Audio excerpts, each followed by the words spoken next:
I am Romulus, son of Mars, god of war, and Rhea Silvia, a princess of Alba Longa. My story is one of destiny, brotherhood, and conquest. I wasn't born in safety. I came into this world as an outlaw, abandoned with my twin brother Remus on the banks of the river Tiber, but fate wasn't done with us yet. A she-wolf found us, nursed us, and saved our lives. Later, we were taken in by a shepherd named Faustulus, who raised us as his own. Growing up, Remus and I were inseparable. We learned to fight, to lead, to live with strength. But as we grew, so did the fire inside us. We learned of our royal lineage, our claim to the throne of Alba Longa, and we knew our destiny lay beyond the fields of the shepherd's hut. After overthrowing King Amulius and restoring our grandfather Numitor to his rightful place on the throne, Remus and I set out to build a city of our own, a city that would stand for eternity, a city that would bear our mark. But this was where fate turned us from brothers into rivals. We stood upon the hills, overlooking the land that would one day become Rome, but we disagreed on where to build our city. Remus favored the Aventine Hill, while I chose the Palatine. It seemed such a simple disagreement at first, but it grew darker, fiercer, like a storm building inside us both. We decided to let the gods decide. Each of us stood upon our chosen hill, waiting for a sign. Remus saw 6 vultures, but then I saw 12. I claimed the victory. The gods had spoken, but Remus would not accept it. He mocked me, leaping over the boundary walls I had begun to build, taunting me, defying the very foundations of the city. Anger, rage like I had never known, burned through me. In that moment, in a blinding flash of fury, I struck him down, my own brother. Remus lay dead at my feet, and with him, a part of me died as well.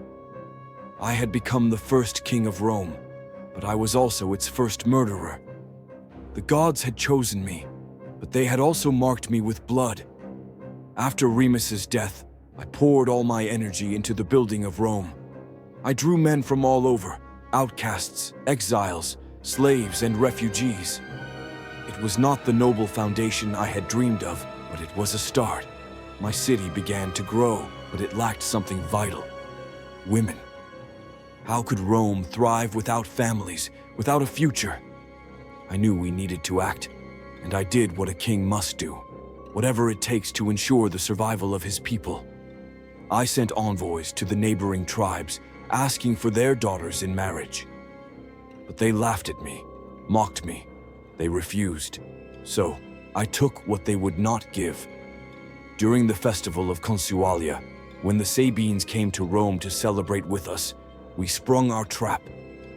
On my signal, my men seized the young Sabine women, carrying them away to become the mothers of our future citizens. It was not an act of kindness, nor was it noble. But Rome needed wives, and the Sabine women became the very foundation of our city's future. Of course, the Sabine men did not take this lightly. Their king, Titus Tatius, marched on Rome to take back what we had stolen.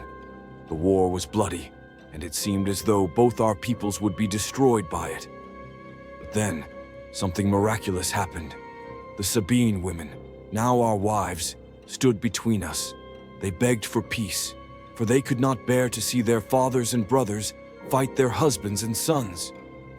It was then that we made peace with the Sabines, uniting our peoples.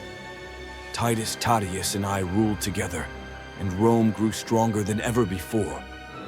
The city was no longer just a dream in my mind. It was alive, thriving, unstoppable.